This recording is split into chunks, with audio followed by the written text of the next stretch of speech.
بسم الله الرحمن الرحيم. அஸ்ஸலாமு அலைக்கும் வரஹ்மத்துல்லாஹி வபரகாத்துஹு. பெருமதிப்பிற்கும் மரியாதைக்கும் உரிய எல்லாம் வல்ல அல்லாஹ்வின் நல்லடியார்களே, அருமை பெரியோர்களே, தாய்மார்களே, சகோதர சகோதரிகளே, அல்லாஹ்வின் அளப்பெரும் கிருபையினால் அவனது மார்க்க கல்வியினை, திருமறை குர்ஆனையும் நபிகள் நாயகத்தின் பொன்மொழிகளையும் 3 ஆண்டு காலம் படித்து முடித்த மாணவியர்களுக்கு சான்றிதழ் வழங்குகிற பட்டமளிப்பு விழா நிகழ்ச்சியிலே நாம் அனைவரும் திரளாக பங்கேற்றிருக்கிறோம். இதை வெறுமனே சான்றிதழ் வழங்குகிற நிகழ்ச்சியாக மாத்திரம் அமைத்துக் கொள்ளாமல், அத்தோடு மக்களுக்கு விழிப்புணர்ச்சி ஊட்டுகிற மார்க்க ரீதியான விளக்கங்களை வழங்குகிற நல்லதோர் நிகழ்ச்சியாக அமைத்துக் கொள்ள வேண்டும் என்ற நோக்கத்தில் தான் இந்த பொதுக்கூட்ட நிகழ்ச்சி ஏற்பாடு செய்யப்பட்டிருக்கிறது.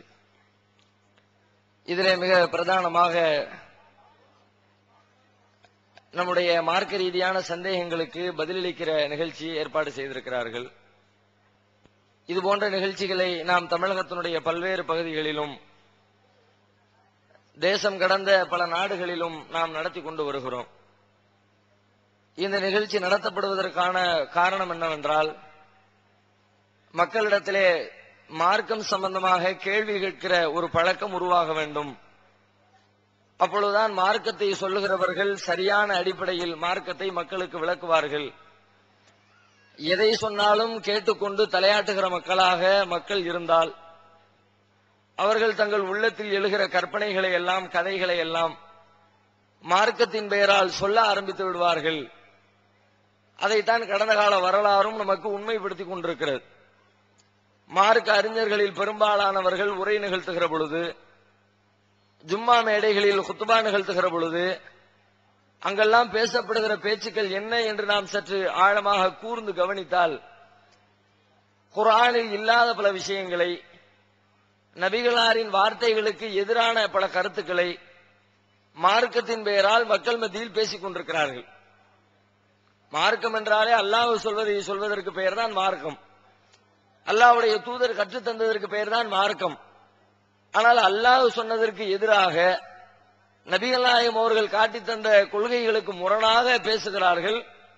அவர்களை நம்முடைய சமுதாயம் மார்க்க அறிஞர்கள் என்று கொண்டாடுகிறது. வேதனையிலும் மிக மிக வேதனை தருகிற ஒரு செய்தி. நபிகள் நாயகத்தின் கருத்துக்கு எதிர்கருத்து சொல்லுகிறவர்கள் எப்படி மார்க்க அறிஞர்களாக திகழ முடியும்? அருமையாக சகோதரர் சொல்லி காட்டினார். மார்க்க அறிஞர்களுக்கு கற்றுக் கொடுக்கப்படுகிற பாடத்திட்டமே அந்த அளவிற்கு மோசமானதாக இருக்கிறது.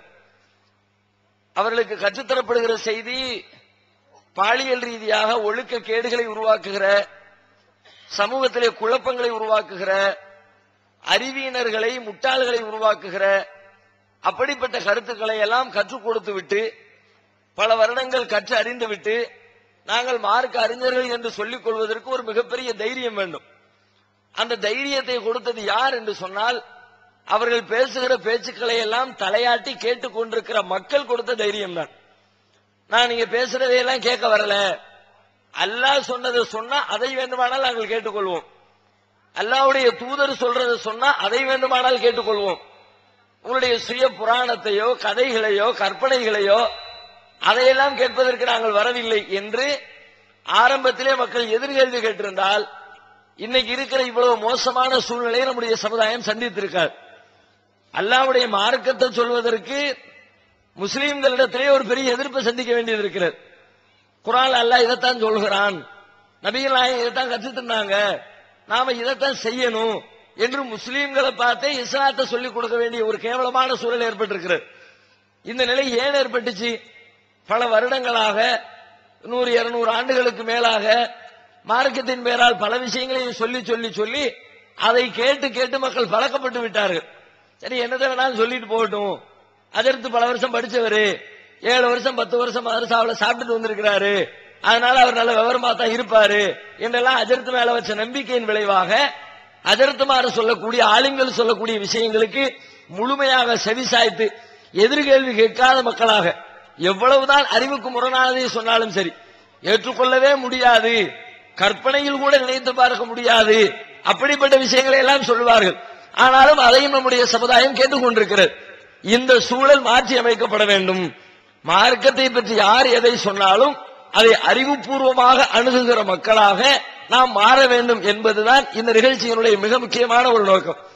ஏனென்றால் அல்லாஹ் ரப்பல் ஆலமீன் தனது திருமறை குர்ஆனிலே சொல்லுகிற பொழுது வைதா ذுக்கிரு பிஆயாத்தி ரப்பிஹிம் லம் யக்ரு அலைஹா சும்மம் வம்யானா, அல்லாஹ்வுடைய வேத வசனங்கள் அவர்களுக்கு நினைவூட்டப்பட்டால், எடுத்து சொல்லப்பட்டால், லம் யக்ரு அலைஹா சும்மம் வம்யானா, அதிலே அவர்கள் செவிடர்களாகவோ குருடர்களாகவோ விடமாட்டார்கள்.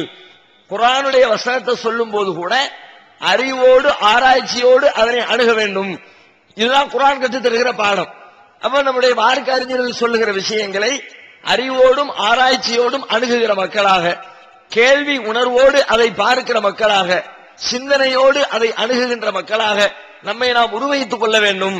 அதுதான் நம்முடைய சமூகத்தில் இருந்திருக்கிற பல்வேறு பிதாத்துகளை, அனாச்சாரங்களை, தீமைகளை சமூகத்தை விட்டு விரட்டுவதற்கு ஒரே வழி என்ற அடிப்படையில் தான் இந்த கேள்வி பதில் நிகழ்ச்சிகளை நாம் நடத்தி கொண்டிருக்கிறோம்.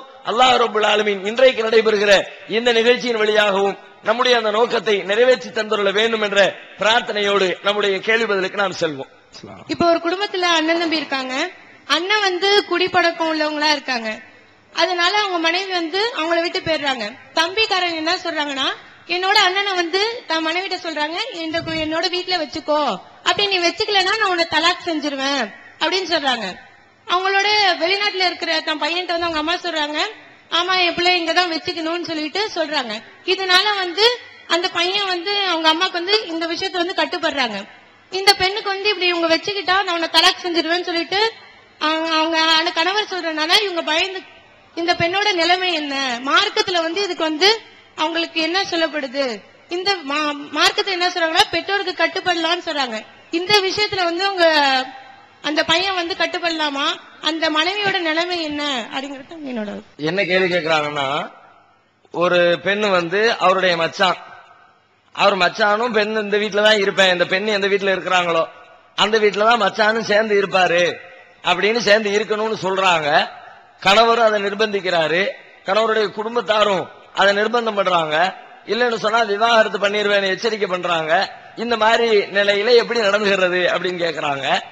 இந்த உறவுகளை பொறுத்த வரைக்கும் அதுல மார்க்கத்துல ஒரு தெளிவான பார்வை இருக்கிறது. குடும்பத்துல நாம உறவுகளோடு பேணி வாழுகிற பொழுது நம்முடைய அங்க அவயங்கள், அலங்காரங்கள் அதையெல்லாம் வெளிப்படுத்த வேண்டிய தேவை ஏற்படும். வீட்டுக்குள்ள இருக்கும்போது எல்லா நேரத்திலையும் கோசா போட்டு மூடிட்டு உட்கார்ந்துருக்க இயலாது. வெளியில வரும்பொழுது நம்மை முழுமையாக மறைத்துக் கொள்வோம். வீட்டுக்குள்ள வேலைகள் செய்யும் போது அதுக்கு தகுந்த மாதிரியான குறைந்தபட்ச ஆடைகளோடு தான் பெண்கள் வீட்டுக்குள்ள இருக்க இயலும். எல்லா நேரத்திலும் பரதாவை பேணிக் கொண்டிருப்பதுங்கிறது பெரும்பாலும் சாத்திய குறைவு.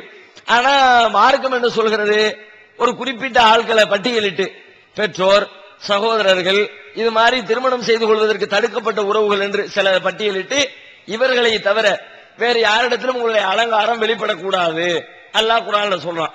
அது மாதிரி நம்மளுடைய அலங்காரத்தை நம்முடைய கணவருக்காக வேண்டி அமைத்துக் கொள்ள வேண்டும் அப்படின்னு அல்லாஹ் குர்ஆன்ல சொல்லி காட்டுகிறான்.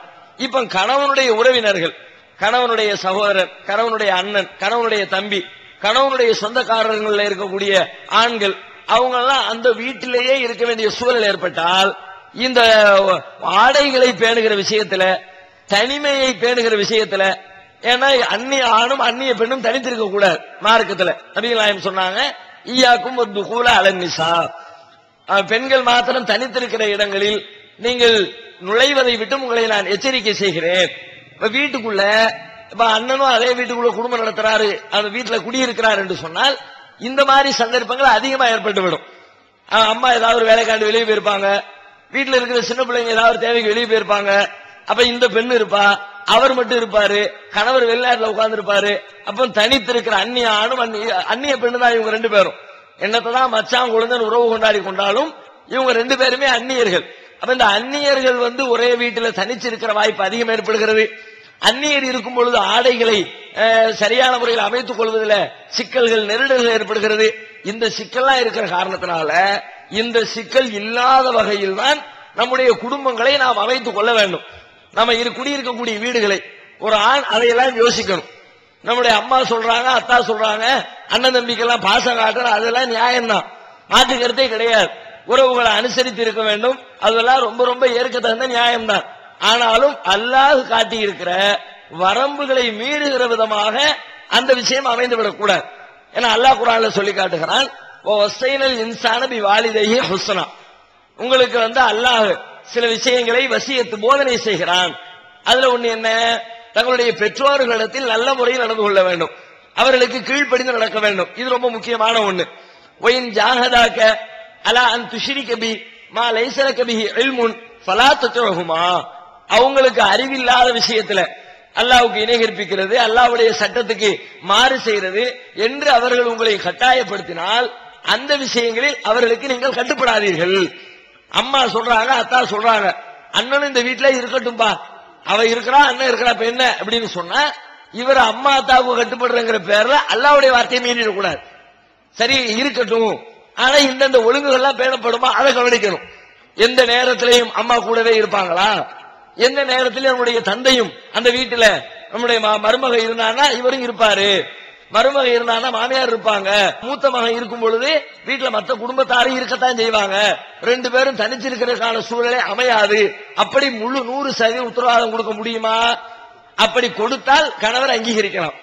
கொடுக்க முடியும், கொடுத்தா கூட சில பேர் கொடுத்துருவாங்க, ஆனா ஃபாலோ பண்ணுவாங்களா? கரெக்டா ஃபாலோ பண்ண இயலாது. ஒரு அவசரம் அரை மணி நேரம் தானம்பாங்க. அந்நிய ஆணும் அந்நிய பெண்ணும் தனித்திருக்கிறது அரை மணி நேரங்கிறது ரொம்ப லாங் டைம். அரை மணி நேரம் தேவையில்லை, 5 நிமிஷம் போதுமானது. 5 செகண்ட்ல செய்தான் கெடுத்து விடுவான்.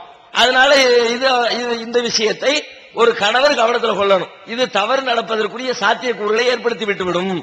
வீட்டுக்குள்ள இருக்கிறத எந்த நேரத்திலையும் பரதா அணிந்து கொண்டு இருப்பது இயலாது. அதுவும் ஒரு கெட்ட எண்ணத்தை அவர்களுடைய உள்ளத்துல உருவாக்கி விட்டுவிடும். நம்ம பாக்குறோம்ல எவ்வளவு நிகழ்ச்சி ஊருக்குள்ள நடக்குது. இன்னைக்கு நடக்கிற நிறைய வழக்குகள்ல இந்த கணவனுடைய அண்ணன் தம்பிமார் வகையில் ஒரே குடும்பத்தில் ஒரே வீட்டுக்குள்ள இருந்து அதனால் கணவனுடைய அண்ணனோடு தொடர்பு, கணவனுடைய தம்பியோடு தொடர்பு, இந்த மாதிரியான சிக்கல்கள் அதிகம் வந்து கொண்டிருக்கிறது. ரொம்ப ரொம்ப கம்மியான இடங்களில் மாத்திரம்தான் தேனிக்கையோடு வாழ்கிறார்களே தவிர கண்ணை மூடிக்கிட்டு சொல்லலாம் போல இருக்கு. 90% குடும்பங்களே இதுல பஞ்சாயத்து வந்துகிட்டே இருக்கிறது. அதனால தான் இது அல்லாஹ்வுக்கு தெரியும் தானே. இது மாதிரி ஒரு பெண் அவளுடைய கணவன் குடும்பத்தாரோடு இருக்க வேண்டிய ஒரு சூழல் ஏற்பட்டால் இந்த பஞ்சாயத்து வரும்னு அல்லாஹ்வுக்கு தெரியும், அல்லாஹ்வுடைய தூதருக்கு தெரியும். அவங்க அற்புதமா நமக்கு பாடம் சொல்லி தர்றாங்க. ஒரு பெண்மணி ரசூலுல்லாஹ் இடத்துல இது மாதிரி உறவுகளை பத்தி, தனிச்சிருக்கிறத பத்தி, அவங்களோடு தொடர்பு கொள்றதை பத்தி கேள்வி கேட்கும் பொழுது, நீங்க அவங்கள்ட்ட அந்நிய ஆண்களோடு இருக்க கூடாதுன்னு சொல்றீங்க, ஆனா கணவனுடைய சொந்தக்காரங்க இருக்கிறாங்களே அல் ஹமு அப்படிங்கிறாங்க. கணவனுடைய சொந்தக்காரங்க என்ன, அவர் கட்டிட்டு போயிருக்கிறாரு, அவர் வீட்டுல அவங்க அண்ணன் இருக்கிறாரு, நான் போறேன்றதுக்காக வேண்டி அவன் அண்ணனை வீட்டை விட்டு வெளியே போன்னு சொல்ல முடியுமா? அல்லது அவர் தம்பியை வீட்டை விட்டு வெளியே போன்னு சொல்ல முடியுமா?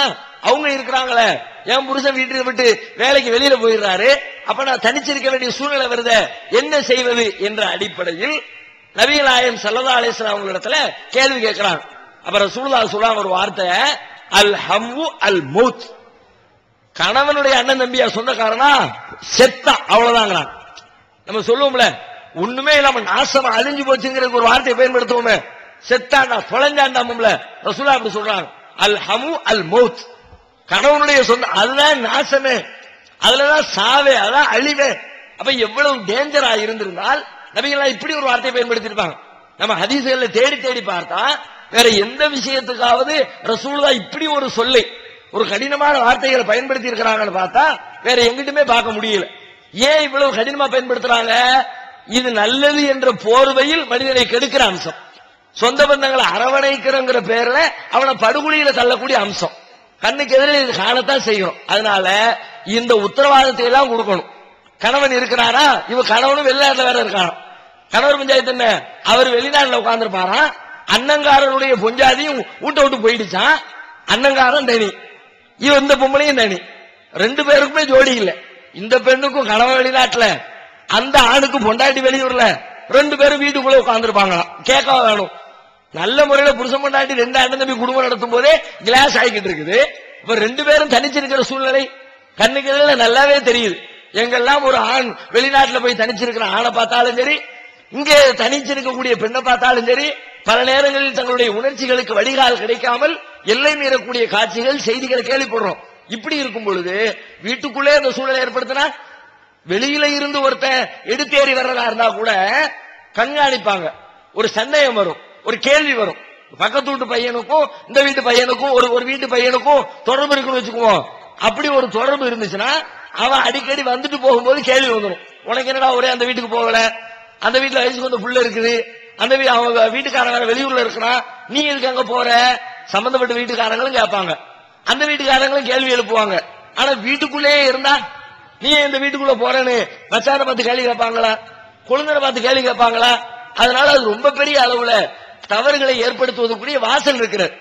இஸ்லாத்தை பொறுத்த வரைக்கும் எத்தனையோ தீமைகளுக்கெல்லாம் பாடம் நடத்தும் பொழுது தீமையை செய்யாத, இதுதான் பொதுவா இஸ்லாம் சொல்லும். திருடாத, கொலை செய்யாத, ஏன்னா விபச்சார அவதூறு சொல்லாத, புறம் பேசாத, குழந்தைகளை கொலை செய்ய, இப்படி நிறைய விஷயங்களை இந்த காரியத்தை செய்யாத என்றுதான் உலகத்திற்கு எச்சரிக்கை செய்யும். ஆனால் பாலியல் விஷயம் இருக்கு பாத்தீங்களா, இதை மட்டும் அல்லாஹ் எப்படி எச்சரிக்கை பண்றாங்கன்னா, பாவத்தை, இந்த பாலியல் பாவத்தை செய்யாதுன்னு சொல்லல, அந்த பாவத்தின் அருகிலே கூட நெருங்காதேங்க. ரெண்டுக்கு வித்தியாசம் இருக்கிறது. விபச்சாரம் செய்யாத என்பதற்கும் விபச்சாரத்தின் அருகில் கூட நெருங்காது.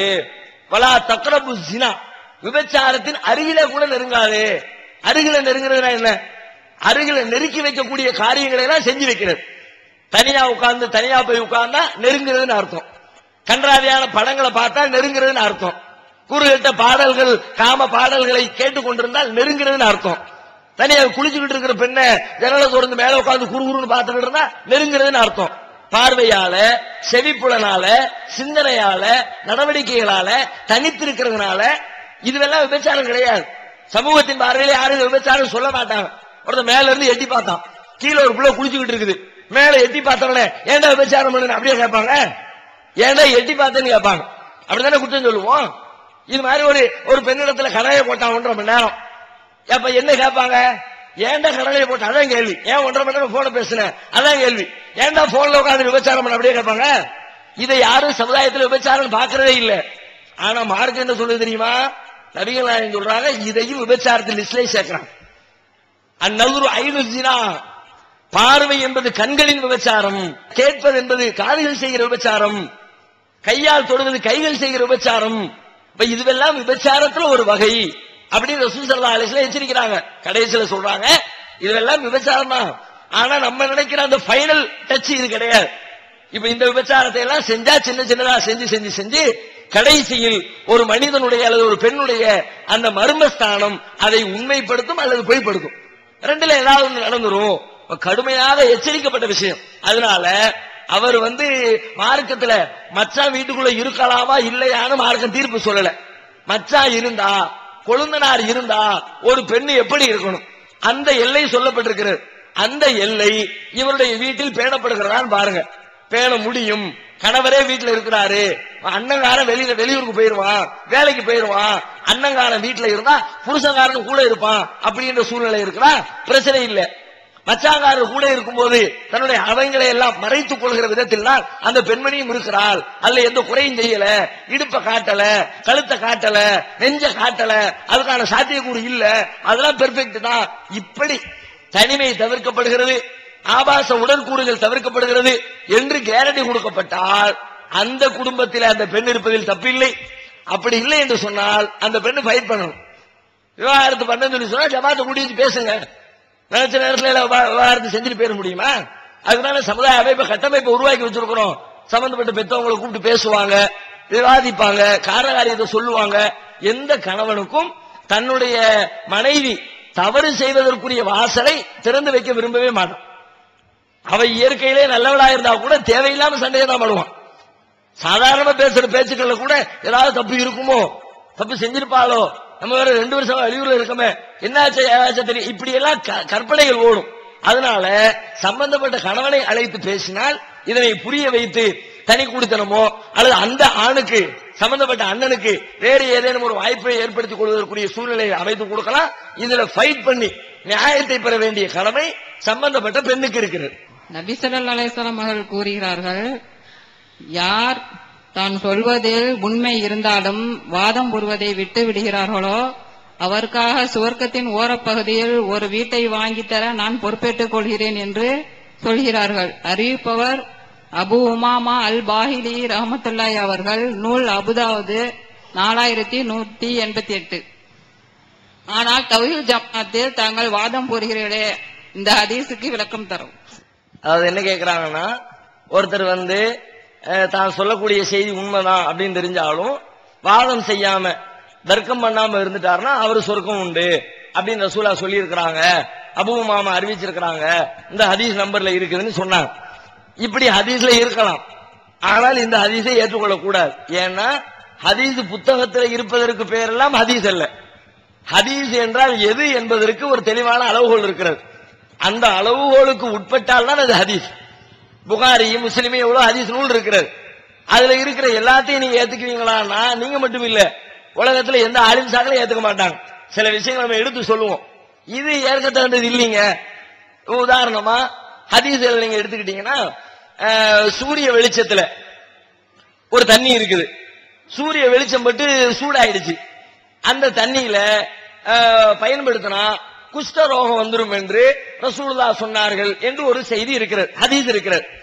இதை கொண்டு போய் அட்டாச் காட்டணும், ஆலிம் சாக்கிட்ட போய் கேட்டோம்னா ஹதீஸ் புத்தகத்துல தாங்க இருக்குது, திருமீதியில தாங்க இருக்குது, இந்த ஆள் தான் அறிவிக்கிறாங்க, இந்த சஹாபி தான் அறிவிச்சதா வருது, இது என்ன, இதுல ஏற்க தகுந்த ஹதீஸ் இல்லைங்க, பலகீனமானது தூக்கி போட்டுருங்கம்மா.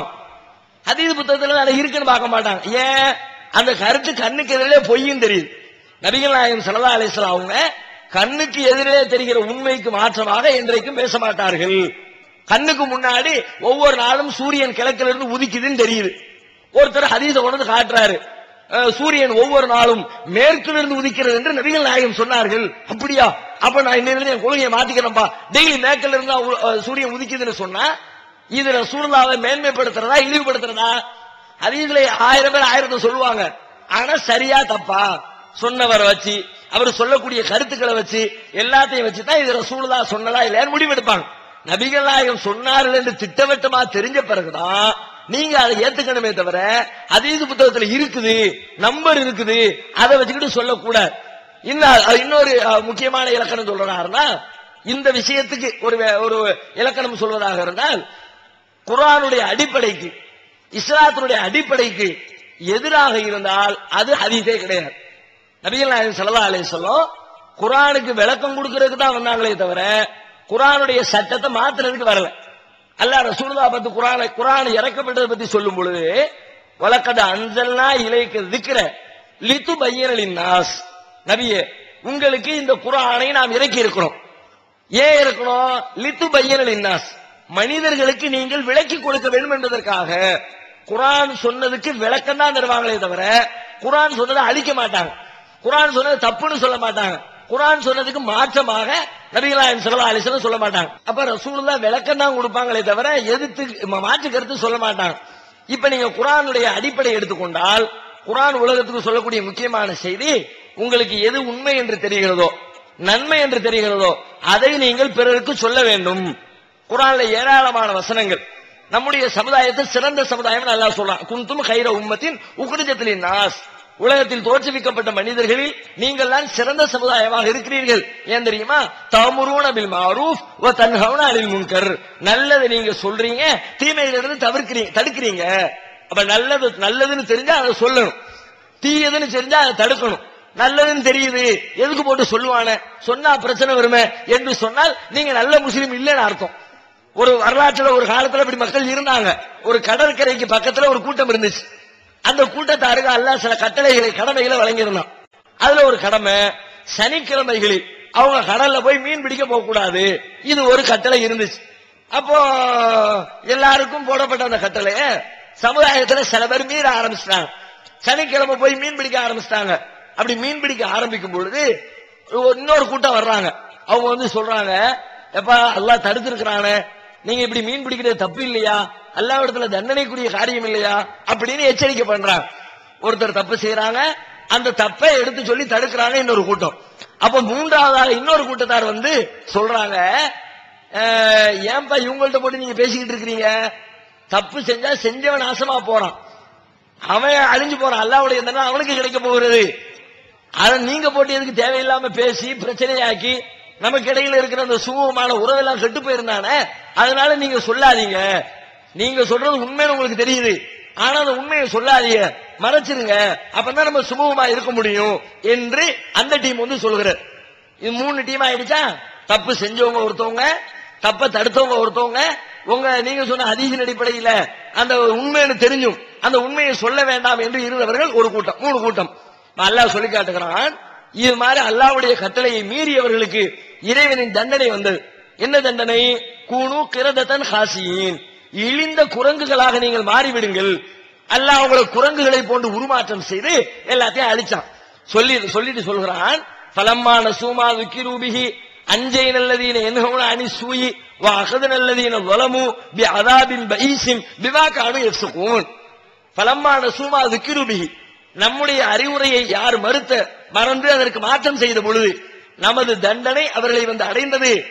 அவர்களில் என்னோட அணி சூ, தீமையை விட்டு தடுத்தார்களே, உண்மையை எடுத்து சொன்னார்களே, அந்த ஒரு கூட்டத்தாரை தவிர மற்றவர்களை அழித்து விட்டோம். மற்றவர்கள் யாரு? தீமை செஞ்சவனும் இருக்கிறாங்க, தீமை செய்யாதவங்களும் இருக்கிறாங்க. மற்ற டீம்ல 2 டீம், மற்றதுல 2 குரூப்.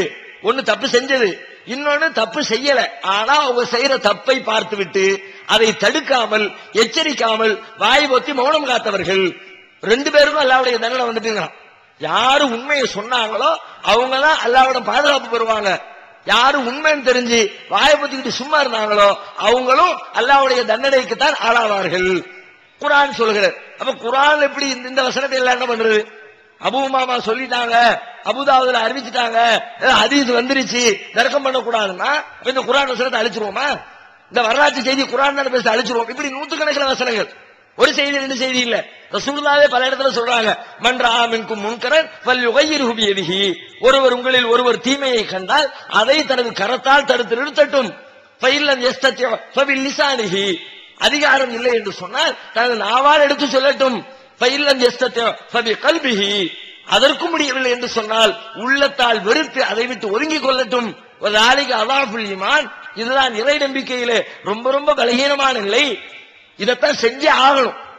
அவர் போற தப்புன்னு தெரியுதா, தப்ப சொல்லு, இதுதான் உன் மேல கடமை. இன்னும் சொல்வதா இருந்தா இஸ்லாத்தின் அடிப்படை என்னன்னு கேட்டா நீங்க என்ன சொல்லுவீங்க?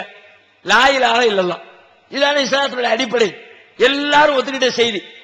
சுன்னத் ஜமாத்தா இருக்கட்டும், தௌஹீத் ஜமாத்தா இருக்கட்டும், காதியானிகளா இருக்கட்டும், மதுஹபை பின்பற்றுவங்களா இருக்கட்டும், தரீகாவாதிகளா இருக்கட்டும், இஸ்லாமிய அமைப்புகள்ல எத்தனை பிரிவுகள் இருக்கிறதோ அத்தனை பிரிவினரும் ஒத்துக்கொண்ட ஒரு செய்தி என்னன்னா லா இலாஹ இல்லல்லாஹ். லா இலாஹ இல்லல்லாஹ் என்ன அர்த்தம்? இந்த ஹதீஸ்னு நீங்க நம்புனா நீங்க லா இலாஹ இல்லல்லாஹ்வே சொல்லக்கூடாது. ஏன்? லா இலாஹ இல்லல்லாஹ் வந்து அல்லாஹ்வை வணங்கணும்னு சொல்லக்கூடிய கலிமா இல்ல. லா இலாஹ, வணக்கத்திற்குரிய இறைவன் எவனும் இல்லை, இல்லல்லாஹ், அல்லாஹ்வை தவிர. உலகத்துல தப்பு செஞ்சுக்கிட்டு இருக்கிறாங்களே, சிலையை வணங்குறாங்களே, இந்த கற்சிலைகளை வணங்கிட்டு இருக்கிறாங்களே, சூரியனை வணங்குறாங்களே, சந்திரனை வணங்குறாங்களே, இதுவெல்லாம் கடவுள் கிடையாதப்பா அப்படின்னு டிக்ளேர் பண்ணக்கூடிய, டிக்ளேர் பண்ண முடியாது. நீங்க அல்லாஹ்வை வணங்கணும்னா வணங்கிட்டு போக வேண்டியதானே. நீங்க தான் சூரியனை வணங்கலையே, சந்திரனை வணங்கலையே, கொடிமரத்தை வணங்கலையே, அவுலியாக்களை வணங்கலையே, உங்களுக்கு இருக்கு லா இலாஹ இல்லல்லாஹ் மட்டும் வச்சுக்கலாமே, அல்லாஹ் வணங்கும் அது மட்டும் வச்சுக்கிட்டா போதும் தானே. நீங்க எதுக்கு லா இலாஹ சொல்றீங்க? லா இலாஹ சொல்லி இல்லல்லாஹ் சொல்றதுக்கு அர்த்தம் என்ன? நான் செய்யறது நல்லது, செய்யற நல்லது மட்டும் சொல்ல மாட்டேன், ஊருக்குள்ள நடக்கிற தீமையும் சொல்லுவேன். அவன் வணங்குறான சிலை அது பொய், இவன் வணங்குறான் அவுளியா அது பொய், இங்க வணங்குறாங்க கொடிமரம் இது பொய், அவர் வணங்குறாரு இயேசு கிறிஸ்து அது பொய், அவைகளெல்லாம் கடவுள் கிடையாது என்று உலகத்துக்கு அறிவிப்பு செய்கிறீர்கள் நீங்கள். அப்ப லா இலாஹ இல்லல்லாஹ் சொல்ல இயலாது. தீமைகளை தடுக்கிறதுங்கிற இஸ்லாம் சொல்லக்கூடிய அடிப்படையான போதனைகளை நீங்க சொல்ல இயலாது. இன்னும் ஒருபடி மேலாய சொல்றதா இருந்தா உலகத்துக்கு நபிமார்களே தேவையில்லையே. நபிமார்கள் வந்து உண்மையை சொன்னாங்கல்ல, சொல்லுப பிரச்சனை வந்துச்சுல, பிரச்சனை ஏன் வந்துச்சு? அவங்க உண்மையை மற்றவங்களுக்கு சொல்ல போய் தானே. எதுக்குப்பா உண்மைன்னு தெரியுது, அல்லாஹ் தான் வணங்கணும், அதான் உண்மை, ஏன் போட்டு சொல்லிக்கிட்டு பிரச்சனை வருமே அப்படின்னு வாயை பொத்தி இருந்தாங்கன்னா ரசூலுல்லாஹ் யார் அடிச்சிருக்க போறா? யார் மக்காவுல இருந்து ஊரை விட்டு துரத்தி இருக்க போறா? மூசா நபிக்கு எதிராக ஃபிரௌன் படை திரட்ட போறான்? இப்ராஹிம் நபிக்கு எதிராக அந்த மக்கள் கொந்தளிச்சு நெருப்புல எடுத்து போட போறாங்க? நூஹ் நபிக்கு எதிராக எதுக்கு மக்கள் எல்லாம் கிளர்ந்து எழ போறாங்க? அதெல்லாம் எதை காட்டுது? எல்லாம் ஒரே செய்தியை தான் சொல்லுது. உங்களுக்கு உண்மை என்று தெரிகிற செய்தியை உலகத்திற்கு நீங்கள் சொல்ல வேண்டும், அது குறித்து வாதம் செய்ய வேண்டும். குர்ஆனை எடுத்து பார்த்தா குர்ஆன் ஃபுல்லாவே வாதம் தான். குர்ஆனை நீங்க பார்க்கிற பார்வைக்கு தகுந்தார் போன்று உங்களுக்கு பாடம் நடத்துகிற அற்புதமான புத்தகம் திருமறை குர்ஆன். இந்த தர்க்கம் பண்றதுங்கிறீங்களே, வாதம் பண்றது, குர்ஆன்ல ஒவ்வொரு விஷயத்தை சொல்லும் பொழுதும் வெறுமனே அல்லாஹ் சொல்லிட்டு போக மாட்டான், எல்லாத்தையுமே தர்க்க ரீதியாகவே பேசுவான். உதாரணமா இப்ராஹிம் அலைஹிஸ்ஸலாத்தை எடுத்துக்கோங்க. இப்ராஹிம் அலைஹிஸ்ஸலாம் அந்த மன்னன் போய் சொல்லுவாங்க, ரப்பி அல்லதி யுஹ்யி வ யுமீத், என் இறைவன் அவன் உயிர்ப்பிக்கிறான், அவன் தான் மரணிக்க செய்கிறான், நீ உன்னை போய் இறைவன் சொல்றியப்பா அப்படின்னு இப்ராஹிம் நபி கேட்பாங்க. உடனே அவன் சொல்லுவான், கால அன உஹ்யி வ உமீத், நானும் தான் உயிர் கொடுக்கிறேன், நானும் தான் மரணிக்க செய்கிறேன். ரெண்டு பேரை கூப்பிடுவான். கூப்பிட்டு ஒருத்தர் ஒரே போடு, ஆளை காலி பண்ண வேண்டியது, செத்துட்டான், உசுரை எடுத்தாச்சு. இன்னொருத்தர் நீ போன்றுவான், பத்தியா, ஒருத்தனை உசுரை எடுத்தாச்சு, ஒருத்தருக்கு உசுறு கொடுத்தாச்சு. என்னமோ இவன் உசுறு கொடுத்தவா, இருக்கிற உசுறு தான் அது, கிறுக்க மாதிரி பேசுறான் இவன். உனக்கு இப்ராஹிம் அலைஹிஸ்ஸலாம் பார்த்தாங்க, சரியான கிறுக்கனா இருக்கானே, இவன்ட்ட இந்த பாலிசியில பேசுறான், சரியா வராது, அடுத்து வேற போடுவோம்.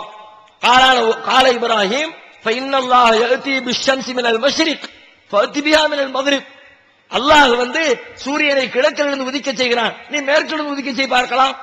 ஃபபுஹித அல்லதி கஃபர், அவன் திடுக்கமடைந்து மறுத்து விட்டான். என்ன இப்படி கேட்கிற, வேற எப்படி கேட்க சொல்லுங்க. இப்ராஹிம் அலைஹிஸ்ஸலாம் இது என்னது, வாதம் தானே, தர்க்கம் தானே, செஞ்சு காட்டப்பா, ஆதாரத்தை செஞ்சு காட்டு. இப்படி குர்ஆன் பல சொல்லக்கூடிய பல விஷயங்கள் எடுத்து பாத்தீங்கன்னா எல்லாம் தர்க்கமா தான் பேசும். அல்லாஹ் ஒருத்தன் தான் சொல்லிவிட்டு அதுக்கு ஒரு தர்க்கம்.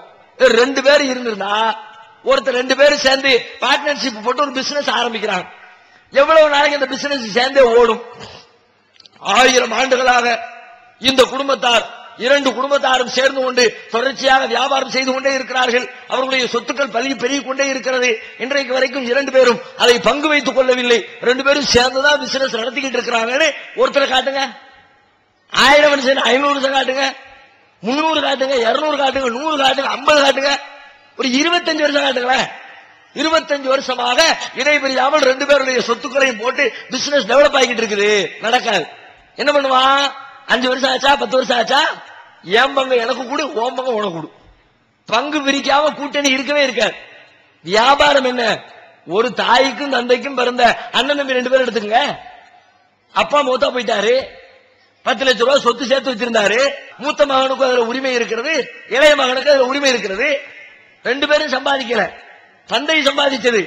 ஆனா எனக்கு அதுல பங்கு இருக்குதுல்ல, என் சொத்தை எனக்கு கொடு, உங்கள நீ எடுத்துக்க. ரெண்டா பிரிச்சிருவாங்க. காலாகாலத்துக்கு சேர்ந்து ரெண்டு பேருக்கு உள்ளது இருந்துச்சுன்னா கொஞ்ச காலத்துக்கு பிறகு ஏங்களோ தனியா கொடு, உங்களோ தனியா கொடு. இது உலகத்தின் யதார்த்தம். அல்லாஹ் என்ன பண்றான்? ஏன்னா இந்த சூரியன், சந்திரன், வான் மண்டலங்கள் எல்லாத்தையும் ஒன்றுக்கு மேற்பட்ட கடவுளர்கள் செய்திருந்தால் அவன் பார்த்து அவன் தூக்கிட்டு போயிருப்பான்ல. சிந்திக்க மாட்டியா? ஒருத்தர் சந்திரனை செஞ்சாங்கன்னா 5000 வருஷத்துக்கு பிறகு இவ்வளவு நாள் சேர்ந்து பண்ணிவிட்டோம், பிசினஸ் பண்ணியாச்சு, நிர்வாகம் பண்ணியாச்சு, போதும், ஓம் பூமியை நீ வச்சுக்க, ஏன் சந்திரனை நான் வச்சுக்கிறேன், ஓன் சூரியனை நீ வச்சுக்க, என்னுடைய செவ்வாய் கிரகத்தை நான் வச்சுக்கிறேன். பிரிச்சிருப்பானப்பா, பிரிஞ்சிருக்குதா? கேள்வி கேட்கிறான். அது என்ன கேள்வி? தர்க்கம். அதான் வாதம். வாதத்தின் மூலமாக தாங்கள் சொல்லக்கூடிய உண்மையை மக்களுக்கு நிரூபிப்பது, சிந்தனையில் புத்தியை ஏற்படுத்துவது. இன்னும் சொன்னா அல்லாஹ்வே குர்ஆன்ல சத்தியத்தை சொல்றதுக்கான முக்கியமான வழிமுறைகளை பட்டியலிடும் பொழுது உது இலா சபீலி ரப்பிக பில் ஹிக்மதி வல் மௌஇலத்தில் ஹஸனதி வஜாதிலுஹும் பில்லதி ஹிய அஹ்ஸன். அல்லாஹ்வின் பாதையில மக்களை எப்படி அழைக்கணும் தெரியுமா? பில் ஹிக்மா, நல்ல அறிவுஞானத்தோடு நீங்கள் அழைக்க வேண்டும். வல் மௌஇலத்தில் ஹஸனா, அழகிய உபதேசத்தை கொண்டு அழைக்க வேண்டும். வஜாதிலுஹும் பில்லதி ஹிய அஹ்ஸன், அழகிய முறையில் அவர்களோடு நீங்கள் தர்க்கம் செய்ய வேண்டும், வாதம் செய்ய வேண்டும். வாதம் பண்ணு, விவாதம் பண்ணு. விவாதம் செய்துதான் சத்தியத்தை நீங்கள் நிலைநாட்ட வேண்டுமே தவிர சும்மா நீங்க இருந்துடாதீங்க அல்லாஹ் சொல்றான். அப்ப இந்த விஷயங்களை எல்லாம் வச்சு பார்க்கும் பொழுது ஹதீஸ் புத்தகத்தில் உண்மை என்று தெரிந்தாலும் சொல்லாதீங்கள் என்று இருந்தாலும் அது ஹதீஸ் கிடையாது. ரசூலுல்லாஹ்வின் பெயரால் தவறாக சொல்லப்பட்டிருக்கிறது. யாரோ ஒருத்தர் போன போக்குல அடிச்சு விட்டு இருக்கிறாரு. நபிகள் நாயகம் குர்ஆனுக்கு எதிராக பேச மாட்டாங்க, குர்ஆனுக்கு விளக்கம் கொடுக்கிறது தான் ரசூலுல்லாஹ்வுடைய முக்கியமான பணியாக இருக்கிறது என்ற அடிப்படையில் விவாதம் செய்வது இஸ்லாத்தின் முக்கிய வழிமுறை. எனவேதான் தௌஹீத் ஜமாத்தும் அந்த வழிமுறையை கடைபிடித்துக் கொண்டிருக்கிறது. குடும்பத்துல ஒரு பிரச்சனை இருக்கிறதுனால அல்லாஹ்வின் மீது சத்தியமாக இனிமேல் இந்த குடும்பத்துக்கு நான் எந்தவித ஹெல்ப்பும் பண்ண மாட்டேன்னு சொல்லிட்டாங்க. ஆனா இப்ப ஹெல்ப் பண்ணக்கூடிய கட்டாயத்துல இருக்காங்க, இன்னும் ஹெல்ப் பண்ணிக்கிட்டு தான் இருக்காங்க. இதுக்கு என்ன பரிகாரம் செய்யணும்? அஸ்ஸலாமு அலைக்கும். அதாவது குடும்பத்துல ஒரு பிரச்சனை வரும் பொழுது அல்லாஹ் மேல சத்தியமா ஹெல்ப் பண்ண மாட்டேன்னு சொல்லிட்டாங்க. ஆனா ஹெல்ப் பண்ண வேண்டிய கட்டாயத்தில் இருக்கிறாங்க, பண்ணிக்கிட்டு தான் இருக்கிறாங்க. இப்ப இதுக்கு பரிகாரம் என்ன? சத்தியத்தை செஞ்சுட்டு அந்த சத்தியத்தை முறிச்சா அதுக்குரிய பரிகாரம் என்ன அப்படிங்கிறாங்க. இது அல்லாஹ்வே குர்ஆன்ல அதுக்குரிய பரிகாரத்தை சொல்லி காட்டுகிறான். லா யுஆஹிதுகுமுல்லாஹு பில்லகவி ஃபீ ஐமானிக்கும்.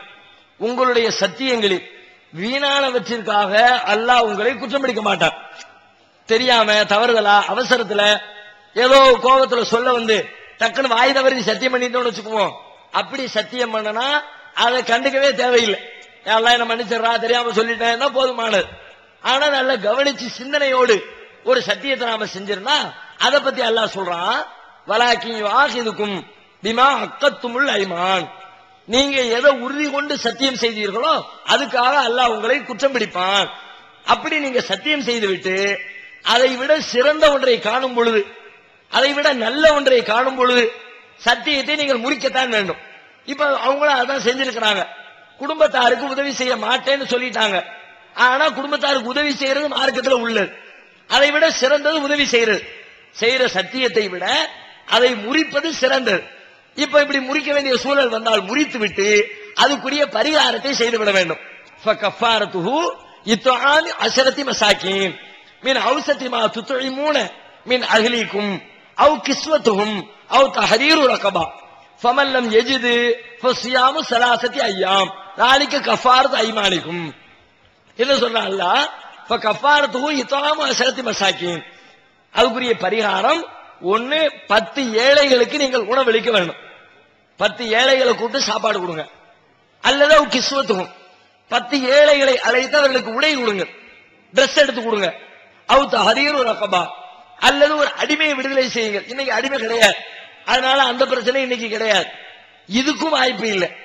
10 ஏழைக்கு சாப்பாடு கொடுக்கவும் வசதி இல்லை, 10 ஏழைகளுக்கு டிரெஸ் எடுத்து கொடுக்கறதுக்கும் வசதி இல்லை. ஃபமல்லம் யஜித் ஃபஸியாமு ஸலாஸத்தி அய்யாம். அதுக்கு இயலாதவர் 3 நாள் நோன்பு இருந்து கொள்ளட்டும். அல்லாஹ் சத்தியம் செஞ்சேன், அல்லாஹ்வுடைய பேரை பயன்படுத்திட்டேன், ஆனா அது முடிக்க வேண்டிய சூழல் வந்துருச்சு, என்னை மன்னிச்சுக்க என்று சொல்லிட்டு 3 நாட்கள் அதற்காக நோன்பு இருந்தால் நாம் முறித்த அந்த சத்தியத்திற்கு அது பரிகாரமாக அமைந்துவிடும். சத்தியத்தை முறிப்பதை பற்றி இப்போது சொன்னீங்க. ஆனால் விசாரணை என்று வருகின்ற பொழுது சில பேர் பொய் சத்தியம் செய்கின்றார்கள். நமக்கு நன்றாக தெரிகிறது இவர்கள் தான் இந்த தவறு செய்தார்கள், இவர்கள் தான் இந்த பொய் சொன்னார்கள், இவர்கள் தான் இந்த அவதூறை பரப்பினார்கள். ஆனால் அது அவங்க மாட்டிக்கிட்டதுக்கு அப்புறம் நம்ம விசாரணைக்கு வரும் பொழுது அல்லாஹ்வின் மீது சத்தியமாக நான் அந்த மாதிரி செய்யல அப்படின்னு சொல்லிடுறாங்க. என்ன காரணம் அப்படின்னு சொல்லி கேட்டோம்னாக்கா, நம்ம அதுக்கு மேல அந்த விசாரணையில ஊடுருவி அவங்கள நம்ம விசாரணை செய்ய மாட்டோம். ஏன்னா அல்லாஹ் மேல சத்தியம் பண்ணிட்டாங்க, இறையச்சத்தோட பண்ணிருப்பாங்க அப்படிங்கிற காரணத்தினால நம்ம ஜமாத்தை பொறுத்த வரைக்கும் சரி, நம்ம அதுக்கு மேல நம்ம ஊடுருவி நம்ம விசாரணை செய்ய மாட்டோம். இப்படிப்பட்ட பொய் சத்தியம் செய்யக்கூடிய மக்களுக்கு நாளை மறுமையில என்ன நிலைமை, அதை பத்தி சொல்லுங்க. அதாவது சத்தியத்தை முறிக்கிறத பொறுத்த வரைக்கும் நல்ல நோக்கத்துக்காகத்தான் முறிக்கணும். ஏற்கனவே ஒரு சத்தியம் பண்ணணும், அது கெட்ட காரியத்தை முன்னிட்டு சத்தியம். உதவி செய்ய மாட்டேன்னு சொன்னா தப்பான விஷயத்துக்கான சத்தியம். அது மாதிரி விஷயத்தை சத்தியம் செய்யும் பொழுது அதுக்கு மாற்றமாக நல்ல விஷயத்தை செஞ்சு அந்த சத்தியத்தை முறிக்கணும் நம்ம பார்த்தோம். ஆனா சில தவறுகளை செஞ்சுட்டு அந்த தவறுகளை தன் மீது குற்றம் வந்து விடக் கூடாது என்பதற்காக வேண்டி நான் செய்யல அல்லது நான் சம்பந்தப்படல அப்படின்னு பொய்யான விஷயத்திற்காக வேண்டி ஒருத்தர் சத்தியம் செய்தால் அது மிகப்பெரிய பாவத்தில் உள்ளது. ஒரு விசாரணை முறையை பொறுத்த வரைக்கும் இஸ்லாமிய மரபுல விசாரணை எப்படி விசாரிக்கணும்னு சில சட்டத்திட்டங்கள் இருக்கிறது. ஒரு வழக்கு வந்துச்சுன்னா வழக்கை கொண்டு வருகிறவர் அவர் அதற்குரிய ஆதாரத்தோடு கொண்டு வர வேண்டும். வாதம் செய்கிறவர் சொல்றோம்ல, வாதத்தை எடுத்து வழக்கு தொடுக்கிறவர் அவர் அதற்குரிய சான்றுகளோடு கொண்டு அந்த வாதத்தை எடுத்து வைக்கணும். ஒரு நிலம் அல்லது ஒரு பொருள், இந்த பொருள் எனக்குரியது அப்படின்னு ஒருத்தர் சொல்றதா இருந்தா அதுக்குரிய ஆதாரத்தை கையில வச்சிருக்கணும். இப்ப இந்த கர்ச்சிப்பு என்னுடையது, ஏன் கர்ச்சிப்ப இன்னொருத்தர் திருடிக்கிட்டார், நான் வழக்கு கொண்டு வர்றேன், இந்த கர்ச்சிப்பு ஏங்குள்ளது அப்படின்னு நான் வழக்க கொண்டு வந்தா இது ஏங்குள்ளதுதான் என்பதை நிரூபிக்கிற ஏதேனும் சாட்சியத்தை வச்சிருக்கணும். பாருங்க, இத்தனாம் தேதி நான் கடையில வாங்கினேன், அதுக்கான பில்லு ரசீது கூட வச்சிருக்கேன், அல்லது நேத்தைக்கு நான் இந்த கர்ச்சிப்பை வச்சுக்கிட்டு இருந்தேன், அதை இன்னும் எல்லாம் பார்த்தாங்க, சாட்சி இருக்கிறாங்க, ஏதேனும் ஒரு சாட்சிகளை கொண்டு ஆதாரத்தை கொண்டு நிரூபிக்கணும். அந்த ஆதாரத்தின் அடிப்படையில அது உண்மையாக இருந்தால் வாங்கி கொடுத்துடலாம். ஏன்னா திருடிட்டு வந்தா அவனுக்கு தண்டனை கொடுத்துட்டு இவர்கிட்ட வாங்கி பொருளை திரும்ப கொடுத்துருவோம். இவரிடத்துல ஆதாரம் ஒண்ணுமே இல்லை. கர்ச்சிப்பு எங்குள்ளதான், நான் தான் வாங்கினேன், காசு கொடுத்தா வாங்கினேன், ஆனா நான் வாங்கினதுக்கான பில்லு என்கிட்ட இல்ல, இதை நான் பயன்படுத்தக்கூடிய ஆதாரம் என்கிட்ட இல்ல, அக்கம் பக்கத்துல யாரும் நான் இதை வச்சிருக்கும் போது பார்த்து சாட்சி சொல்றதுக்கு ஆள் இல்ல, ஆனா எனக்கு முழுசா தெரியுது ஏன் உள்ளதான் திருடிக்கிட்டான். இப்ப என்ன பண்றது? இப்ப வழக்கு விசாரணைக்கு வரும் பொழுது வாதியிடத்தில் ஆதாரம் இல்லைன்னா பிரதிவாதியிடத்தில் சத்தியம் செய்ய சொல்வார்கள். அல் பையினத்து அலல் முத்தஇ வல் யமீனு அலல் முத்தஆ அலைஹி. வாதம் தொடுக்கிறவர் ஆதாரத்தை சமர்ப்பிக்க வேண்டும்.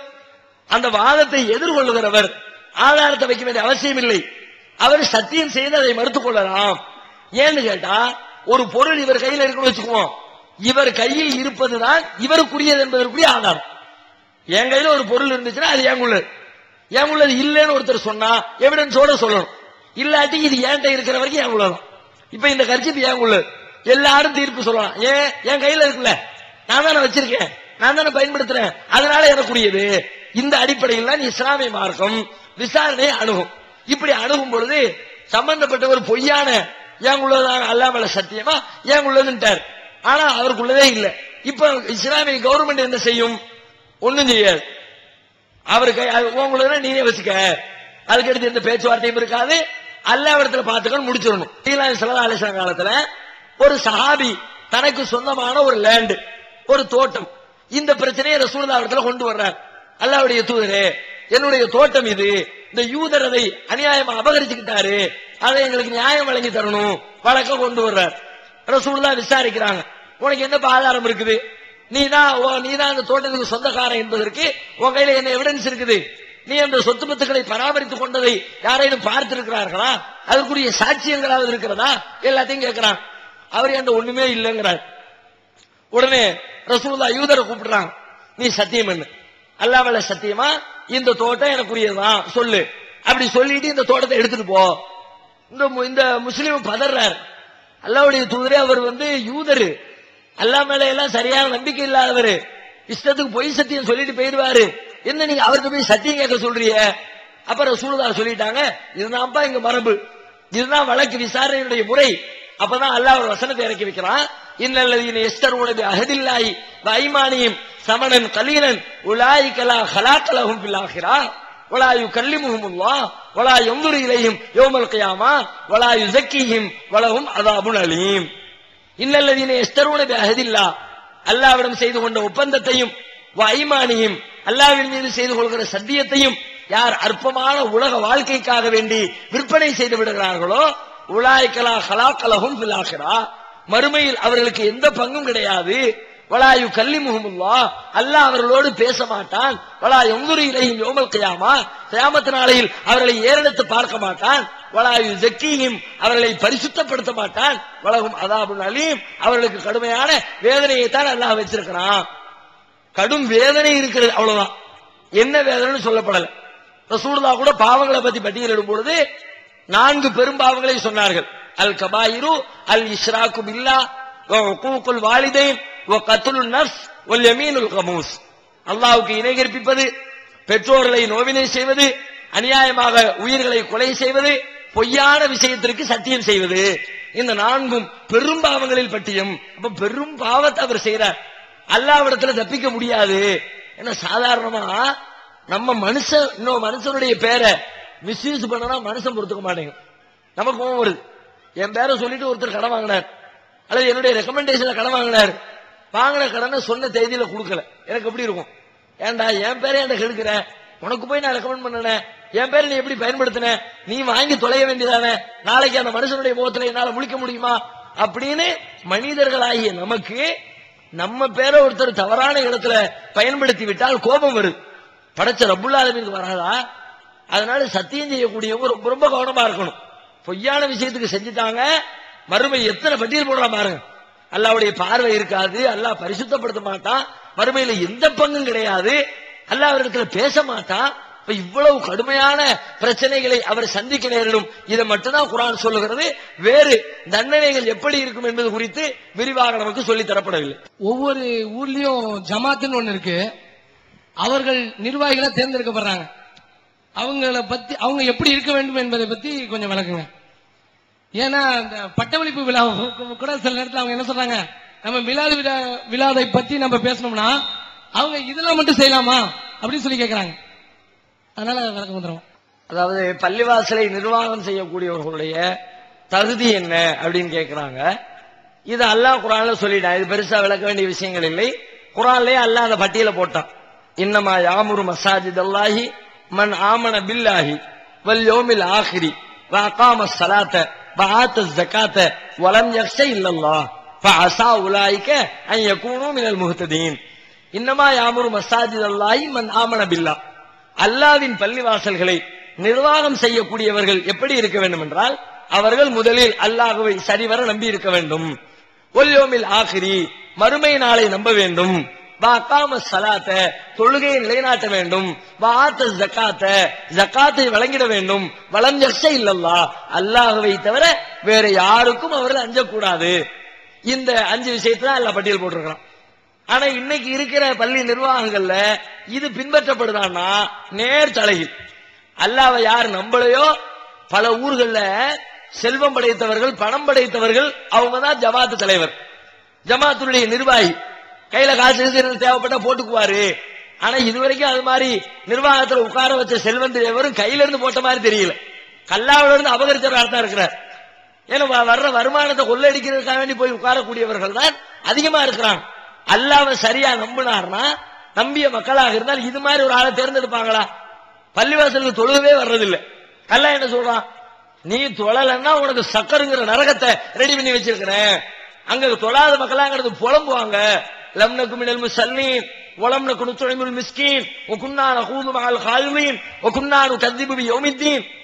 நாங்கள் உலகத்துல வாழும் பொழுது அல்லாஹ் முறையா தொழாம போயிட்டோம், ஏழைகளுக்கு சாப்பாடு கொடுக்காம போயிட்டோம், வீணான காரியங்களை மூழ்கி கிடந்துட்டோம், மறுமையினால பொய்யென்று கருதிட்டோம் அப்படின்னு தொழுகையினால் ஏற்படக்கூடிய பெரும் பாதிப்பு அல்லாஹ் குர்ஆன்ல சொல்றான். இப்ப இவ்வளவு பெரிய தண்டனை கிடைக்கும்னு ஒருத்தர் அல்லாஹ்வை பத்தி அல்லாஹ் சொல்லிட்டான்னா செய்வான். அல்லாஹ்வுடைய தண்டனையிலிருந்து தப்ப முடியாது. அல்லாஹ்வை இப்படி ஒருத்தர் நம்பி இருந்தா அவர் தொழாம இருப்பாரா? தொழுகைக்கே வர்றதில்ல பள்ளிவாசலுடைய நிர்வாகி. அல்லாஹ்வுடைய தூதருடைய வார்த்தைகளை ஃபாலோ பண்றதுல பள்ளிவாசல் நிர்வாகி. பள்ளிவாசல் போர்டு வச்சிருக்கிறான் பல ஊர்கள்ல. தொப்பி போடாதவங்க பள்ளிவாசலுக்கு வராத, சத்தமா ஆமீன் சொல்றவங்க பள்ளிவாசலுக்கு வராத, அத்தையா திருப்பில விரல அசைக்கிறவங்க பள்ளிவாசலுக்கு வராத. இப்ப இதையெல்லாம் ஏன்பா சொல்றிய? எங்க ஊர் வழக்கை தாங்க. அல்லாஹ் சொன்னது குப்பையில போடு. சில ஊர்கள்ல சில காவல்துறை அலுவலகங்கள்ல உட்கார்ந்து பேசக்கூடிய சூழல் ஏற்படும் பொழுது குர்ஆன்லாம் இங்க பேசாத. சொன்னது யாரு? ஏதோ இந்து மதத்தை சார்ந்தவர் இல்ல, ஏதோ நாத்திகர் இல்ல, கம்யூனிஸ்ட் இல்ல, பள்ளிவாசலுடைய நிர்வாகிகள் பேசியிருக்கிறார். குர்ஆனை பத்தி எல்லாம் இங்க பேசாதப்பா. இப்ப குர்ஆனை பத்தி பேச வேண்டாங்கிறவரு, குர்ஆன் மீது நம்பிக்கை இல்லாதவரு, குர்ஆனுடைய சட்டத்தை ஃபாலோ பண்ணாதவரு, அவர்களை பள்ளிவாசலுடைய நிர்வாகியா வச்சிருக்கிறாங்க. மொழுன்னு சேவ் பண்ணிட்டு வந்து நிக்கிறேன். பள்ளிவாசல் நிர்வாகி வர்றாரு, பொம்பளை மூஞ்சி மாதிரி மழுன்னு மீசையும் இல்ல, தாடியும் இல்ல, ஒண்ணும் இல்ல. நீ மீசையை வச்சாலும் சரி வைக்காட்டியும் சரி பஞ்சாயத்து இல்ல. ஆனா தாடி வைக்கிற சுன்னத்து இல்லையா? நபிநாயகத்தினுடைய வலியுறுத்தப்பட்ட கட்டளை இல்லையா? ஒரு முஸ்லிம் மற்றவர்களுடைய பார்வையில் முஸ்லிம் என்று தெளிவாக தெரிய வேண்டும். அது அவனுடைய கோலத்திலே தெரியணும். நாங்க ரசூலுல்லாஹ் சொன்ன கோலம் என்ன? தாடியை தான் சொன்னாங்க. ஆனா இவங்க வச்சிருக்க கோலம் என்ன? பெரிய குல்லா தொப்பி.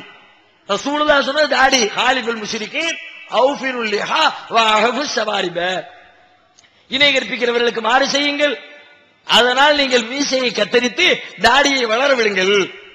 இவங்க அல்லாஹ்வை நம்ப லட்சணமா? அல்லாஹ்வை நம்பினா அல்லாஹ்வுடைய தூதர் சொன்னதை கேட்கணுமே, மறுமையினால் நம்பினா அல்லாஹ்வுடைய தூதர் சொன்ன வார்த்தைகளுக்கு கட்டுப்படணுமே. இப்ப பள்ளிவாசலுடைய நிர்வாகத்துல கையில வச்சிருக்கிறவங்க இந்த தகுதியெல்லாம் இல்லை. வலம் யக்ஷ இல்லல்லான்னு அல்லாஹ் மிக முக்கியமா ஒண்ணு சொன்னான், அல்லாஹ்வை தவிர வேற யாருக்கும் அவர்கள் அஞ்சக்கூடாது. பள்ளிவாசல் நேரம் அப்படியா இருக்குது. காசு பணத்துக்கு அஞ்சுறவங்க, வேறு வேறு சமூக நிர்பந்தங்களுக்கு அஞ்சுகிறவங்க, காவல்துறையினருக்கு அஞ்சுறவங்க, போலீஸ் வந்துருச்சுன்னா நடுங்குது பல ஊர் பள்ளிவாசல். இப்ப நம்ம ஒரு போராட்டத்தை சந்திச்சோமே, 3ஆம் தேதி வச்சு மாற்றி அறிவிச்சிருக்கிறோமே, காவல்துறையினுடைய வேண்டுகோளுக்கு என்னங்க, இது மாதிரி ஒரு சூழ்நிலையை எல்லாம் சந்தித்தால் என்ன நடக்குது? வேணாம்பா பிரச்சனை, போலீஸ் வந்துடும், அங்கிட்டு கோர்ட்டு கேஸ் அலைய வேண்டியது இருக்கும். பிரச்சனைகளை சந்திப்பதற்கு கூட தைரியமற்றவர்கள், ஒரு காவல்துறை அணுகுவதற்கு கூட தைரியமற்றவர்கள், நீதிமன்றத்துல 4, 10 நாள் 20 நாள் ஏறி இறங்குவதற்கு கூட 5 இறங்கக்கூடியவர்கள். நம்ம மீது வழக்கு பாஞ்சிருமோ, பிரச்சனை ஆயிருமோ, வெளிநாடு போக முடியாதோ, பிள்ளைங்களுடைய படிப்பு தடப்பட்டு போகுமோ என்றெல்லாம் உலகத்திற்காக வேண்டி அஞ்சு தம்முடைய கொள்கைகளை சாகடித்துக் கொள்ளக்கூடிய மக்களை எல்லாம் நிர்வாகிகளை வச்சிருக்கிறாங்க. அல்லாஹ் சொல்லக்கூடிய இந்த விதிமுறைகள் தான் பள்ளிவாசலை நிர்வகிக்கக்கூடியவர்களுக்கு முக்கியமான தகுதி. இறை நம்பிக்கை, மறுமை நம்பிக்கை, தொழுகை, ஜகாத்து, இறைவனை தவிர வேறு எதற்கும் அஞ்சாத இந்த பண்பாடு கொண்டவர்கள் தான் பள்ளியை நிர்வகிக்க வேண்டிய தகுதி உள்ளவர்கள் என்று குர்ஆன் பட்டியலிடுகிறது. விழாங்கிறத பொறுத்த விழாங்கிற வார்த்தையை வச்சுக்கிட்டு அவங்க விளையாடுறாங்க. விழாங்கிற சொல்ல பொறுத்த வரைக்கும் மார்க்கெட்ல 2 தான் விழா. விழான்னு எடுத்துக்கொண்டாருன்னா மார்க்கெட்ல 2 தான். பண்டிகை, திருவிழா, கொண்டாட்டம்னு சொல்றோம்ல, அந்த அந்தஸ்துக்குரிய விழா என்பது 2 தான். மகிழ்ச்சியாக புத்தாடை அணிந்து நல்ல உண்டு மகிழ்ந்து இன்பத்தை பெருக்குவதற்காக வேண்டி கொண்டாடப்படுகிற விழாக்கள் என்பது ஒன்னு ஹஜ் பெருநாள், இன்னொன்னு நோன்பு பெருநாள். இந்த 2 தான் மார்க்கெட்ல விழா. இதை தாண்டியது அந்த மகிழ்ச்சிக்குரிய தினமாக கொண்டாடப்படுகிற விழாக்கள் கிடையாது. ஆனா நாம சொல்ற மீலாது விழாவும் வச்சிருக்க பட்டமளிப்பு விழாவும் இருக்குத, இது அந்த லிஸ்ட்ல சொன்னதில்லை. இத நம்ம மீலாது விழாவை எந்த அடிப்படையில் சொன்னோம்? பிறந்த நாளுக்கு என்று ஒரு கொண்டாட்டம் வைக்கிறீர்கள். நபிகள் நாயகம் ஸல்லல்லாஹு அலைஹி வஸல்லம் அவர்கள் பிறந்தார்கள் என்பதற்காக வேண்டி அந்த தினத்தை மகிழ்ச்சியோடு கொண்டாடுகிறோம் என்று அறிவிக்கிறீர்கள். இது மார்க்கத்தில் உள்ளதா?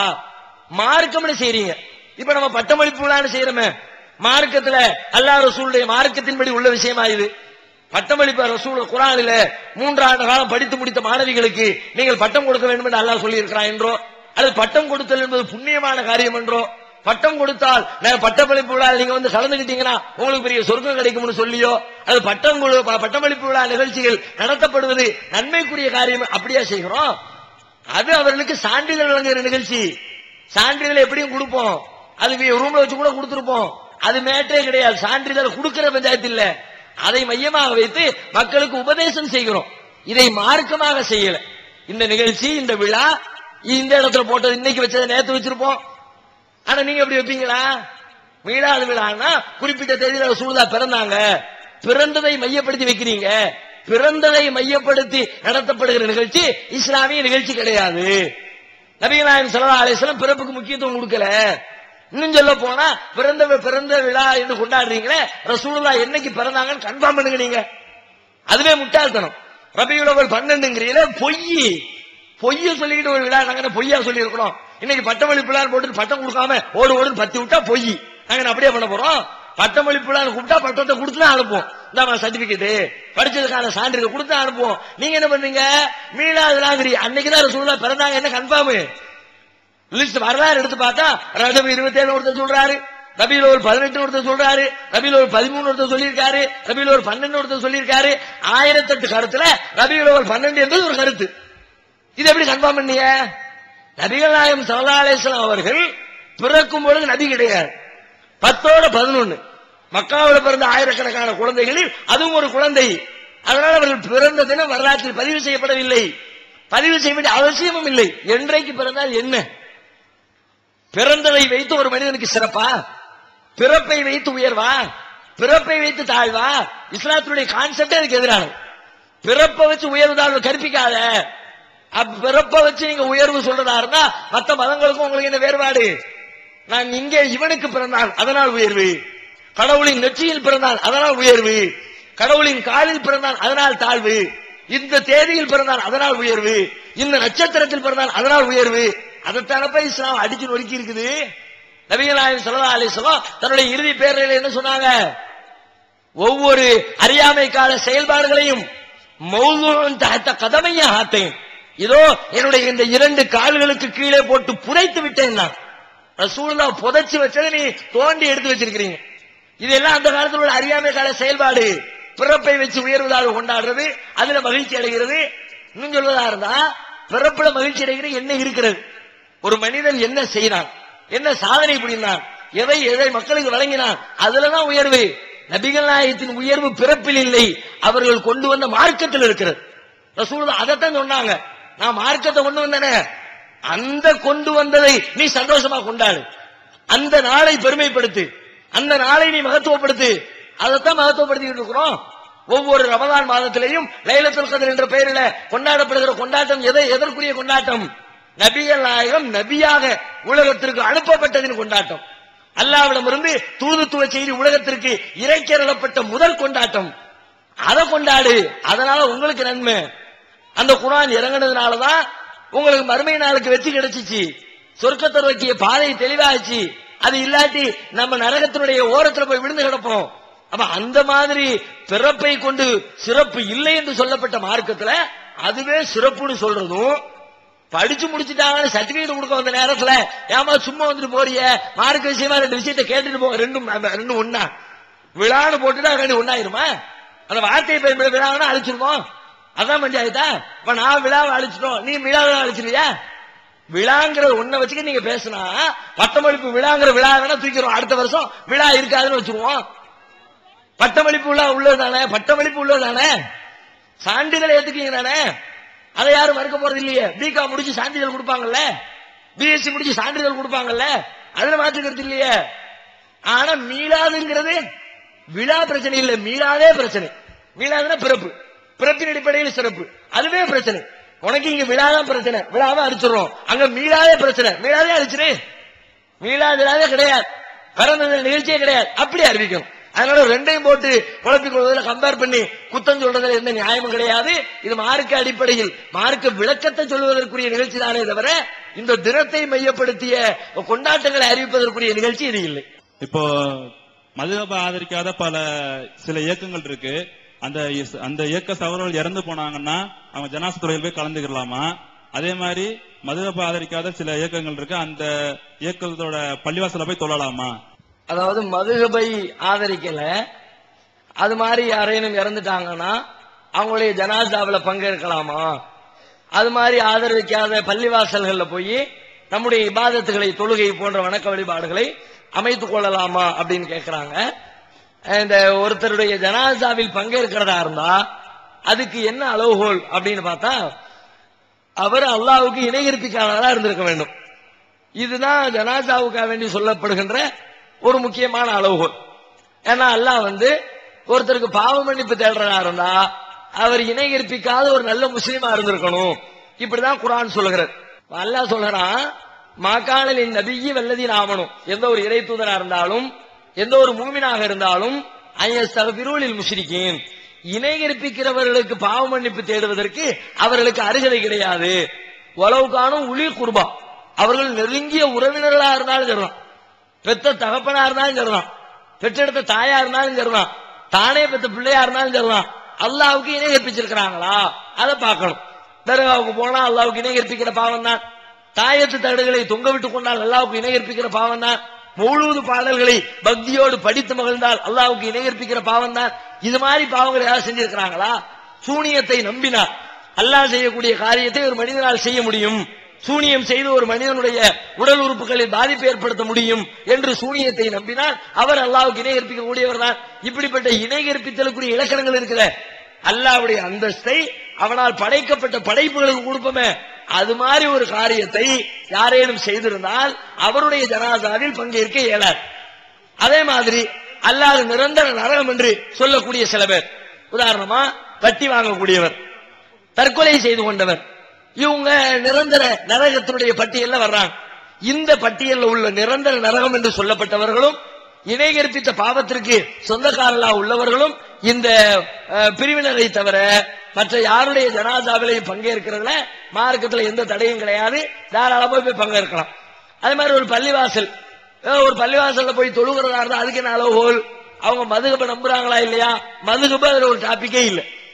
பள்ளிவாசல்ல போய் நாம தொழுவதாக இருந்தால் அதற்கும் அவர்களுடைய நம்பிக்கைக்கும் பிரச்சனையே இல்லை.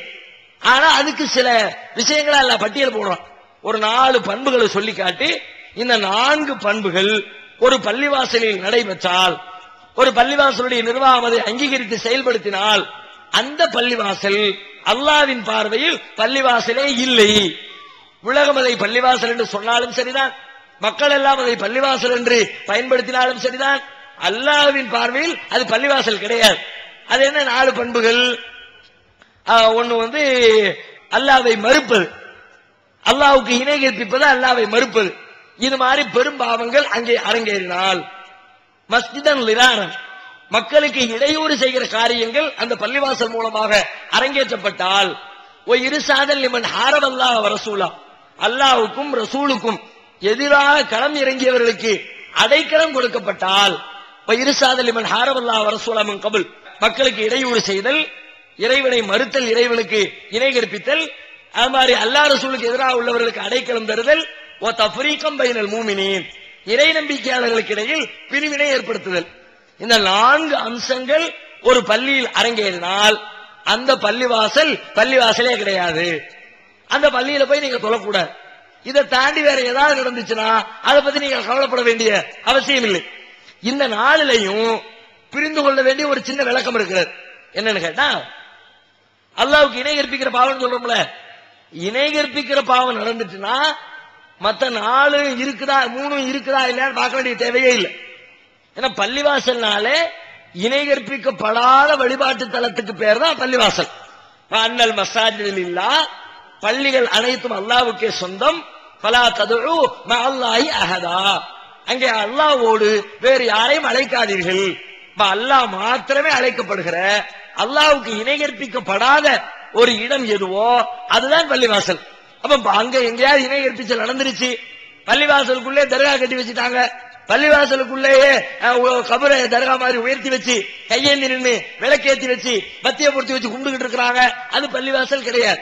பள்ளிவாசலுக்குள்ளேயே அதரத்தோ மோதினாரோ உட்கார்ந்து தாயத்து தகடு தொங்க விட்டுக்கிட்டு இருக்கிறாரா, பள்ளிவாசலே கிடையாது. ரபியுல் மாசம் வந்துருச்சு அப்படின்னு பள்ளிவாசலுக்குள்ள உட்கார்ந்து மௌலூது படிக்கிறாங்களா, அது பள்ளிவாசலே கிடையாது. அதனால பள்ளிக்குரிய அந்தஸ்தை நீங்க கொடுக்க கூடாது. வேற வேற அந்தஸ்தை கொடுக்கலாம். ஒரு சாதாரண கட்டடத்துக்கு என்ன அந்தஸ்தை கொடுப்போமோ அந்த அந்தஸ்தை கொடுக்கலாம். காலங்காத்தால வைத்த கலக்குது, போக நிலைக்கு போயிட்டு வர தப்பே கிடையாது. பள்ளிக்கு அது எங்க வேணாலும் போகும் தானே, பஸ் ஸ்டாண்ட்ல கட்டி வச்சிருந்தா கூட போவோம். அது மாதிரி அந்தஸ்தை கொடுங்க. பள்ளிவாசல்ல அந்தஸ்தை கொடுக்கறதா இருந்தா அது அல்லாஹ்வுக்கு இணை கற்பிக்கப்படாத இடமா இருக்கணும். இது ஒண்ணு. மற்ற 3 இருக்குதுல, பிரிவினை ஏற்படுத்துறது, அல்லாஹ் ரசூலுக்கு எதிரானவங்களுக்கு அடைக்கலம் கொடுக்கிறது, மக்களுக்கு ஏதேனும் இடையூறு செய்யறது, இந்த மாதிரி காரியங்களை செஞ்சா 4 அம்சங்களும் சேர்ந்து இருக்கலாம்னு பார்க்கணும். இணை கற்பிக்கிற காரியத்தை செஞ்சா அது ஒன்றே போதுமானது, அது பள்ளி இல்லை என்று டிக்ளேர் செய்வதற்கு. மற்ற 3 அம்சங்கள் இருந்தால், 3இல் ஏதாவது ஒன்று இருந்தால் 4ம் சேர்ந்திருக்கிறா என்றுதான் நம்ம பார்க்க வேண்டும். அப்படி இந்த 4 அம்சங்களோ அல்லது 4இல் உள்ள இணை கற்பித்தல் என்ற ஒரே ஒரு அம்சமோ ஒரு பள்ளியில் இருந்தால் அந்த பள்ளிக்கு தொலை போகாதீங்க. மதுஹபை பத்தி பிரச்சனை கிடையாது, அது இந்த 4 லிஸ்டுக்குள்ள வரல. அது அவர்களுடைய தனிப்பட்ட செயல்பாடுகளோடு சம்பந்தப்பட்டதா இருக்கிற காரணத்தினால மதுஹபை பிரித்து பார்க்க வேண்டிய அவசியம் இல்லை. இந்த பட்டியலுக்குள் இருந்தால் அந்த பள்ளிக்கு போகாதீங்க, தொழாதீங்க. பட்டியல இல்லையா போய் தொழுகிறதில் மார்க்க ரீதியா இந்த தடையும் இல்லை. ஆண்கள் பள்ளிவாசலுக்கு சென்று ஜமாத்தாக தொழுதால் 27 நன்மை கிடைக்கும். அதே போல் பெண்களும் பள்ளிவாசலுக்கு சென்று ஜமாத்தாக தொழுதால் 27 நன்மைகள் கிடைக்குமா? குறிப்பாக ஜும்மா தொழுகை.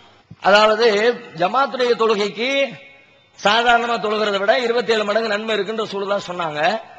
அப்ப ஆண்கள் தொழுகிற மாதிரி நாங்களும் தொழுதா பெண்களுக்கும் அது உண்டான்னு கேட்கிறாங்க. பெண்களும் ஜமாத்துல பங்கெடுத்து கொண்டால் ஜமாத்துக்குரிய அந்த நன்மை கிடைக்கத்தான் செய்யும், அல்லாஹ் குறைச்சிட மாட்டான். ஏன் ஜமாத்தா தொழுத அதனால உன் மார்க் மைனஸ் அப்படின்னு எல்லாம் அடிச்சிட மாட்டான். ஏன்னா பொதுவா தான் ரசூலா சொல்லி இருக்கிறாங்க. நபிகள் நாயகத்துடைய போதனை 27 மடங்கு நன்மை என்று சொல்லப்பட்ட வாசகத்தை எடுத்துக்கொண்டால் ஒரு மனிதர் தனியாக தொழுவதை விட ஜமாத்தாக தொழுவது 25 மடங்கு, இன்னொரு அறிவிப்புல 27 மடங்கு அதிகப்படியான நன்மைகளை பெற்று தரும்.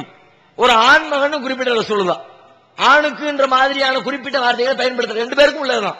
நீங்க போய் தொழுதாலும் உங்களுக்கும் அதிகப்படிய நன்மை கிடைக்கும். ஆனா நீங்க அங்க போய் தொழுதாதான் நன்மை கிடைக்கணும் இல்ல, நீங்க வீட்டுல தொழுதாலும் நன்மை கிடைக்கும். ஏன்னா வீட்டில் தொழுவது உயர்வுன்னு சொல்லிட்டாங்களே.